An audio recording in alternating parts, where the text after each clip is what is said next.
မင်းတို့များခင်ဗျာဒီနေ့ကျွန်တော်ကဂျိုးတယ်မရှိမဖြစ်အသုံးပြုတဲ့ဂျိုးတယ်တဲ့လောဝါအကြောင်းပြောပြမှာဖြစ်ပါတယ်လောဝါမှာဒီကအပြင်မှာတတ်ပါတယ်နောက်ပြီးတော့မှ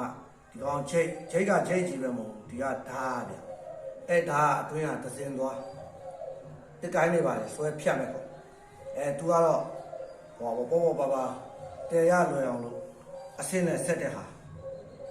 အားလုံး9ပေကို4ချောင်းမှတ်တာပဲအားလုံး18ပေ20လောက်ရှိမယ်ဗျဒါလည်းတူတူပဲဒါကတော့ထိုင်းရလာတဲ့ဟာ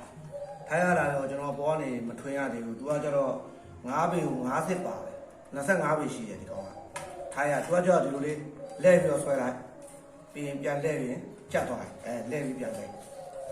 လိုက်အဲ့လိုအခုလာပြီဒီမှာလက်နဲ့ကြီးကျွန်တော်အခုသုံးနေဟာဒီကောင်လေးဘလောက်တည်ရတာအဆင်ပြေပြီတကယ်သုံးရင်ကျွန်တော်သုံးတယ်ဒီကောင်လေးသုံးတာတော့ဝါမြင်ဝါကိုသုံးတယ်မြင်ဝါကိုသုံးပြီးတော့မှသူ့မှာလည်းခုနလိုပဲဂျိတ်ပါတယ်ဂျိတ်ကအပြားကြီးတယ်လက်မလောက်ရှိတယ်အတွင်းကသစင်သွားထိတ်ကအခွေးပါတယ်နောက်ပြီးတော့မှတတ်ပါတယ်ဒီထိတ်ကအခွေးပါလို့ထည့်အောင်ဆိုရင်တချို့ဂိုင်းတွေကချိတ်ပြီးတော့မှမပြတ်သွားရင်ဒါနဲ့ခိုးပြီးဖြတ်ရတဲ့ခါတွေရှိတယ်အဲ့ဒါမှဘောဖြစ်ပဲနဲ့ဒီဝါလောက်တုတ်တဲ့ဂိုင်းတွေဆိုရင်ဒါနဲ့ဆွဲပြတ်လို့မလွယ်တော့ဘူးအဲ့တော့ကျွန်တော်တယောက်တည်းပေါ့နော်သူများတွေတိတ်မသုံးနေဘူးကျွန်တော်သုံးတာလည်းမတွေ့သေးဘူးဒါတေချာဖိုင်းထားတာအရင်ရိုးရာဝါကိုကျွန်တော်ဖိုင်းထားတာဒီကောင်ကဟိုရှိတယ်ဗျာ6လက်မှရှိတယ်အဲ့ဒီကောင်ကို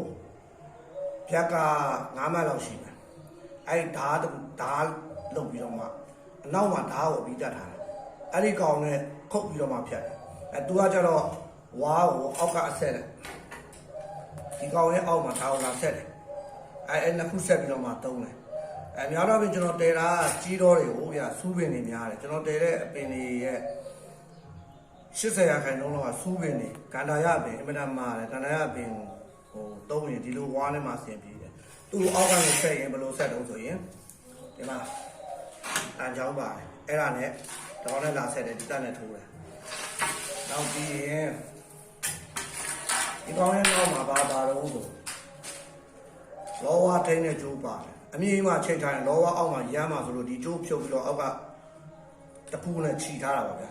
ငုတ်တို့ဘာလို့လဲခြီထားလို့ရအဲ့ဒါဆိုလောဝါနေနောက်ဒီဝါကအခုနောက်ဖက်ကျွန်တော်တည်တဲ့ဒီကကျိုးတွေကဝါအယောင်မြင်ကြောက်တယ်ဗျာပိုက်တာတန်းကြလို့အဲ့တော့ဘာလို့ဆိုဝါကိုအညိုရောင်စတစ်ကာကတ်ပြီးသုံးရတယ်အဲ့ဒါအခုဒီကောင်မှာဒီကဖိုင်းထားတဲ့ကောင်ကဓာတ်ပါမယ်ဒီမှာလည်းသစင်သွားပါမယ်တတ်ပါမယ်အခွေးပါမယ်အဓိကကြတယ်အဲ့ချက်ပဲ